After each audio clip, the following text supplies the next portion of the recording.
I stepped into the school compound, and everywhere was buzzing with activity.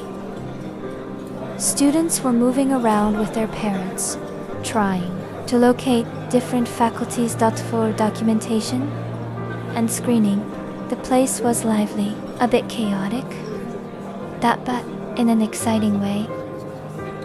I followed the crowd, heading in that direction, but I had already dropped my luggage at the security post. I was only holding my documents.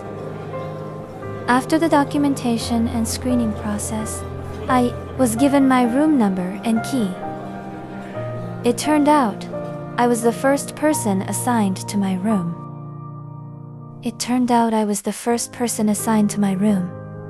I made my way to the hostel Ivory Hall and located room 6. When I opened the door, the room was still neat and quiet. No signs of anyone yet. So I really was the first. I chose my bunk carefully and started arranging my things. A mix of excitement and nervousness settled in my chest. Everything still felt new. I hadn't fully figured things out yet, so I was a bit hesitant about heading to class immediately. Instead, I spent time getting familiar with the environment and settling in. After I was done, I brought out my gas cooker to prepare something to eat. I was already very hungry, and it was almost Esa time. I quickly cooked, ate, and then performed Zuhr and Azhar prayers. I had been too busy earlier to pray properly, so I made sure to catch up. After that, I lay on my bed scrolling through my phone when I heard footsteps and voices outside the door. 2 girls walked in, each carrying luggage. They dropped their bags briefly and went back out to bring the rest. I stood up and approached them as they returned. "Hello, my name is Azeeka," I said with a smile. One of them, a girl in leggings and a top with long braids, responded immediately. "Hi, nice to meet you, Azeeka. I'm Afra. Are you the only one here? Where are the other roommates?" I glanced at the second girl. She was dressed in a black jilbab with gloves. Her face the only visible part of her. She looked calm, but not exactly the type to be chatty. Still, I tried to be friendly.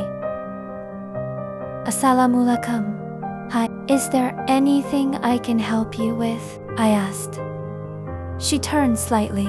"Wa alaikum salam. No, thank you," she replied, already focused on her things. "I didn't get your name," I added. Salma," she said briefly. There was something distant about her tone, like she wasn't in the mood for conversation. So I let it be and returned to my bed. The day went on. And eventually our 4th roommate arrived. We all got acquainted properly. Her name was BCA, Yoruba girl. I also learned that Afra is half Ghanaian. Her father is from Ghana. As we talked and got to know each other, Selma mostly kept to herself on her bed, doing whatever she was doing quietly. The evening settled in peacefully. Later that night, I checked our class group chat, and as expected, we had our first lecture the next morning by 8 a.m.